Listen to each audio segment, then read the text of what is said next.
फरवरी 2024 में अमित शाह, जो कि हमारे होम मिनिस्टर हैं, उन्होंने एक अनाउंसमेंट की थी कि फ्री मूवमेंट रिजीम जो इंडिया और म्यांमार के बीच में है वो ख़त्म हो गया है। ये वर्बल अनाउंसमेंट के बाद नॉर्थ ईस्टर्न स्टेट्स में कुछ स्टेट्स सेलिब्रेट कर रहे थे और कुछ स्टेट्स जो हैं वो इस डिसीजन से खुश नहीं थे। पर अभी रिसेंट में कुछ फ्रेश प्रोटोकॉल्स रिलीज़ किए गए मिनिस्ट्री ऑफ होम अफेयर्स के द्वारा, जो ये बताते हैं कि फ्री मूवमेंट रिजीम अभी भी एग्जिस्ट करता है। तो आज के इस आर्टिकल में हम समझेंगे कि क्यों होम मिनिस्ट्री असफल रही इस फ्री मूवमेंट रिजीम को स्क्रैप करने में, क्या लॉजिस्टिकल चैलेंजेस आ गए और ये जो नई गाइडलाइंस हैं या फ्रेश प्रोटोकॉल हैं वो इस रिजीम को किस तरह से इंटरप्रेट कर रही हैं और उसमें क्या सेट किया गया है रूल्स वाइज, वो भी हम देखेंगे। हेलो एवरीवन, मेरा नाम मोनिका है और लेट्स क्रैक यूपीएससी सीएसई में आपका स्वागत है। फ्री मूवमेंट रजीम होता क्या है, क्यों लाया गया और क्या इश्यूज़ है इसके अराउंड, वो भी हम इस वीडियो में डिस्कस करने वाले हैं। तो वीडियो एंड तक ज़रूर देखना। पर उसके पहले आई हैव एन अनाउंसमेंट। ये जो अनाउंसमेंट है वो आपके हित में ही है, क्योंकि अनअकैडमी का स्कॉलरशिप टेस्ट जो है वो आ रहा है एक बार फिर से, और इस साल का आखिरी मौका है आपके पास ये स्कॉलरशिप जीतने का। ये टेस्ट 29 दिसंबर को है और 2 स्लॉट्स में दिया जा सकता है, एक 11 बजे और दूसरा 5 बजे। इस टेस्ट में रजिस्टर करने के लिए आप मेरा कोड इस्तेमाल कर सकते हैं। मेरा कोड है MM05। MM05 कोड इस्तेमाल करके आप खुद को इस स्कॉलरशिप टेस्ट के लिए रजिस्टर कर सकते हैं। इसमें मौका है आपके पास बहुत सारे प्राइजेस जीतने का, जैसे कि लैपटॉप, स्मार्टफोन्स और बहुत गिफ्ट वाउचर्स भी, और 90% तक स्कॉलरशिप भी आप जीत सकते हैं। साथ ही प्रीलिम्स का टाइम पास में आ रहा है तो आपको एक ओपन टेस्ट जैसा मिल जाएगा जिसमें आप compete कर सकते हैं दूसरे एस्पिरेंट्स के साथ में। अगर आप यूपीएससी एस्पिरेंट हैं तो आप हमारी बैचेस में भी एनरोल कर सकते हैं अपने मीडियम के अकॉर्डिंग। ये जो बैचेस हैं वो हिंदी मीडियम के लिए जो बैच है उसका नाम शिखर है, आरंभ बैच जो है वो इंग्लिश मीडियम के लिए है, इग्नाइट बैच जो है वो इंग्लिश मीडियम के लिए है, और आगाज़ जो है वो इंग्लिश बैच है जिसका टारगेट ईयर 2027 का है। तो आप किस साल का टारगेट कर रहे हैं उस हिसाब से आप खुद को बैच में भी एनरोल कर सकते हैं। इस एनरोलमेंट के लिए आपको फिर से मेरा ही कोड इस्तेमाल करना पड़ेगा, MM05। हमारे ऑप्शनल के भी बैचेस है तो हम आपका प्रीलिम्स, मेंस, इंटरव्यू सब कुछ जो है वो इंश्योर करने की कोशिश कर रहे हैं, और साथ ही आपको स्कॉलरशिप भी दे रहे हैं कि आप अपने यूपीएससी सपने को साकार कर पाएँ। तो ऑप्शनल के लिए जो भी आपका ऑप्शनल सब्जेक्ट है उसके अकॉर्डिंग हमारे पास बैचेस अवेलेबल हैं। सारे ही बैचेस लाइव हैं। इसमें आप देख सकते हैं कि सोशोलॉजी ऑप्शनल का बैच आज ही लाइव हुआ है, 26 दिसंबर से शुरू हुआ है। तो अगर आपका सोशोलॉजी ऑप्शनल है तो आप इस बैच में भी एनरोल कर सकते हैं। अगेन कोड जो है वो MM05 है, और इंटरव्यू गाइडेंस प्रोग्राम भी हमारा अवेलेबल है जिसमें आप खुद को एनरोल कर सकते हैं, क्योंकि मेंस का अभी रिजल्ट आया है तो इंटरव्यू गाइडेंस के लिए आप खुद को एनरोल कर सकते हैं। अब हम फिर से टॉपिक पे आते हैं। अब हम समझेंगे कि फ्री मूवमेंट रिजीम क्या होता है और इसकी ज़रूरत क्यों पड़ी। उसके पहले हमें इंडिया का मैप देखना होगा। अब यहाँ पर नॉर्थ ईस्टर्न स्टेट्स ये रहे और म्यांमार भी यही है। तो नॉर्थ ईस्टर्न स्टेट्स में से 4 नॉर्थ ईस्टर्न स्टेट्स म्यांमार के साथ बॉर्डर शेयर करते हैं। कौन कौन से स्टेट्स हैं वो? अरुणाचल प्रदेश, नागालैंड, मणिपुर और मिज़ोरम। ये 4 स्टेट्स जो हैं वो म्यांमार के साथ बॉर्डर शेयर करते हैं और ये ही फ्री मूवमेंट रिजीम के विदिन आते हैं। अब इसमें अभी जो गाइडलाइंस हैं उससे पहले 16 किलोमीटर तक का एरिया जो है वो फ्रीली ट्राइब्स को एक्सेसिबल था। बिना वीज़ा के ट्राइब्स 16 किलोमीटर विदिन म्यांमार या फिर विदिन इंडिया आराम से मूवमेंट कर सकते थे। अभी ये जो गाइडलाइंस हैं इसमें ये 16 किलोमीटर से 10 किलोमीटर कर दिया गया है। अब ये जो एरिया है वो 10 किलोमीटर हो गया, मतलब 10 किलोमीटर के विदिन ट्राइब्स जो हैं वो मूवमेंट कर सकते हैं बिना वीज़ा के। पर अब उन्हें एक पास चाहिए होगा जिसे बॉर्डर पास कहते हैं। ये जो बॉर्डर है नॉर्थ ईस्टर्न स्टेट्स के, मतलब नॉर्थ ईस्टर्न स्टेट्स और म्यांमार के बीच का जो बॉर्डर है ये अनफेंस्ड बॉर्डर है। अनफेंस्ड मतलब इसमें फेंसिंग नहीं है, पोरस बॉर्डर है जिसमें फ्री मूवमेंट होता रहता है और बहुत सारे लूप होल्स भी हैं। तो ये पोरस और अनफेंस्ड बॉर्डर जो है इसका सबसे बड़ा एरिया अरुणाचल प्रदेश शेयर करता है। म्यांमार और अरुणाचल प्रदेश की बॉर्डर सबसे बड़ी है।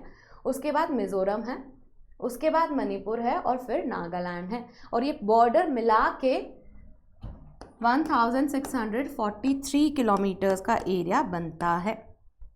तो इंडिया और म्यांमार के बीच का जो बॉर्डर है वो 1643 किलोमीटर लंबा है।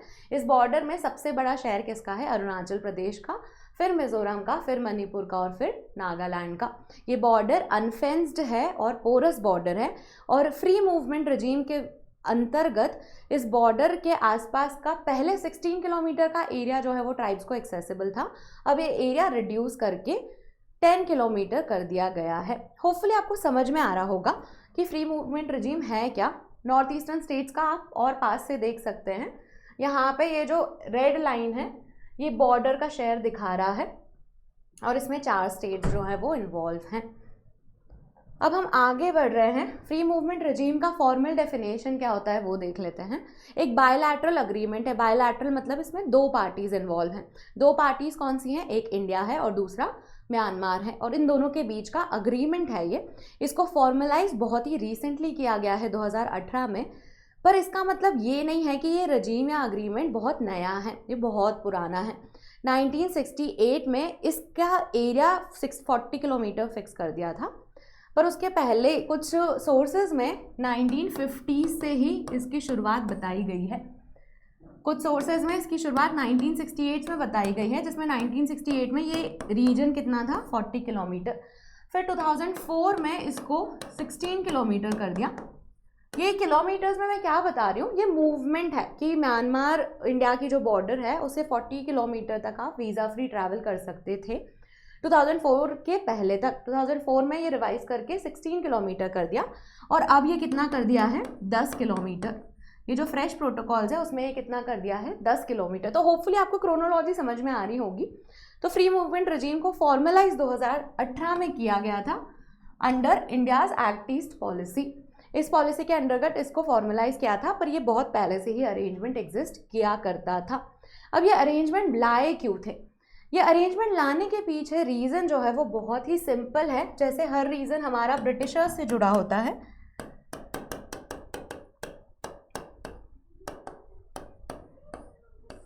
सो 1826 में ब्रिटिशर्स ने इंडिया और म्यांमार के बीच में बॉर्डर का डिमार्केशन किया था। अभी जब उन्होंने बॉर्डर बनाई तो ये बॉर्डर कुछ इस तरह से बनी कि कुछ एक ही फैमिली के लोग 2 देश का पार्ट बन गए। ये बॉर्डर जब बनाई तो ऐसे केसेस निकल के आए जिसमें एक ही फैमिली के लोग हैं जिसका एक घर जो है वो इंडिया में है और दूसरा घर जो है वो म्यांमार में है और उनकी ट्राइब्स और एथनिसिटी बहुत सिमिलर है। तो इस अरेंजमेंट या इस फ्लॉ को करेक्ट करने के लिए फ्री मूवमेंट रजीम की शुरुआत की गई। तो फैमिली टाइज बरकरार रहे, एथनिक टाइज बरकरार रहे, इसलिए ये अरेंजमेंट किया गया। इसके पीछे एक और रीज़न था इकोनॉमी का कि जो ट्राइब्स हैं वो आपस में ट्रेड किया करती थी और ट्राइब्स जो हैं वो बहुत ही लोकली प्रोड्यूस्ड और बहुत ही छोटा सा मार्केट होता है, तो उनके लिए लाइवलीहुड का बहुत इम्पैक्ट हो जाता है इस अरेंजमेंट, अगर ये अरेंजमेंट नहीं होता तो इसी वजह से ट्रेड भी इसमें एक रीज़न रहा कि ये रजीम लाया गया। तो क्या रीजन है? फैमिली टाइज, एथनिक टाइज या ethnic similarities across the border और ट्रेड। तो इसकी वजह से अरेंजमेंट आया। होपफुली आपको ये क्रोनोलॉजी भी समझ में आ गई होगी और ये अरेंजमेंट क्यों लाया गया ये भी समझ में आ गया होगा। अब नई गाइडलाइंस जो हैं, जैसा कि मैंने आपको बताया कि 10 किलोमीटर के विदिन ही कर दिया है। इसमें आसाम राइफल्स का भी रोल इंश्योर किया गया है, क्योंकि जो इंडिया म्यांमार बॉर्डर है उसको प्राइमरीली आसाम राइफल्स ही गार्ड करते हैं। तो आसाम राइफल को एक इम्पॉर्टेंट रोल दे दिया गया है। फॉर एग्जांपल किसी को इंडिया से म्यांमार जाना है इस फ्री मूवमेंट रजीम के तहत, तो उस इंसान को क्या करना पड़ेगा? आसाम राइफल से एक बॉर्डर पास लेना पड़ेगा। आसाम राइफल्स उसे बॉर्डर पास इशू करेंगी, जिसके चलते वो 7 दिन के लिए म्यांमार जा सकता है। तो किसी को इंडिया से म्यांमार जाना है फ्री मूवमेंट रजीम में, तो आसाम राइफल्स से कांटेक्ट में आना पड़ेगा और आसाम राइफल से बॉर्डर पास इशू कराना पड़ेगा। कोई म्यांमार से इंडिया आना चाहता है फ्री मूवमेंट रजीम में, तो सेम प्रोसेस है, जिसमें आसाम राइफल्स जो हैं वो डॉक्यूमेंट इंस्पेक्ट करेंगे। डॉक्यूमेंट का इंस्पेक्शन मतलब डॉक्यूमेंट वेरीफाई करेंगे। उसके साथ साथ स्टेट पुलिस जो है और हेल्थ डिपार्टमेंट जो है वो भी चेक करेंगे।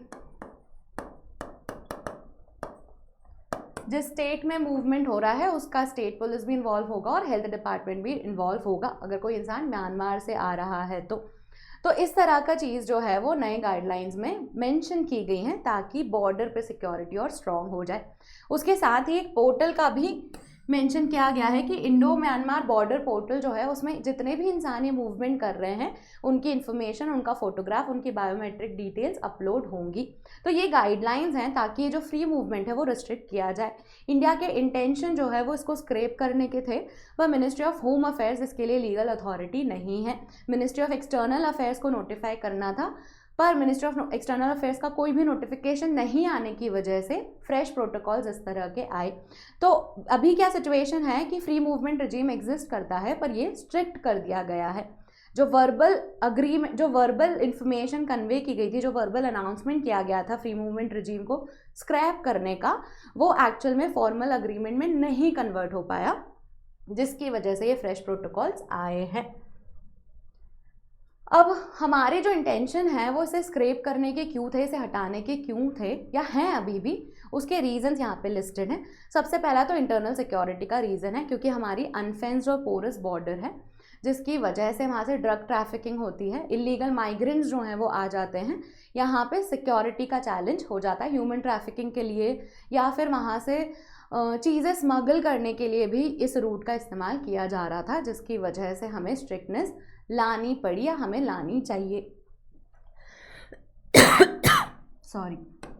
नॉर्थ ईस्टर्न स्टेट, वहाँ से जो ट्राइब्स हैं वो भी एंटर करती हैं, जिसमें प्राइमरीली चिन ट्राइब एंटर कर रही थी। ये जो ट्राइब है इनकी बहुत एथनिक सिमिलैरिटी है कुकी ट्राइब से, जिसकी वजह से मणिपुर में टर्मोइल भी क्रिएट हुआ है एट टाइम्स।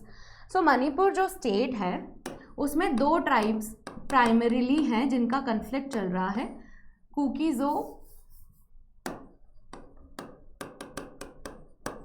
कुकीज़ो और मेटी ट्राइब हैं। कुकीज़ो जो है वो अम्ब्रेला ट्राइब्स है, उसमें बहुत सारे ट्राइबल ग्रुप्स आते हैं जैसे कुकी, नागाज एट्सेट्रा।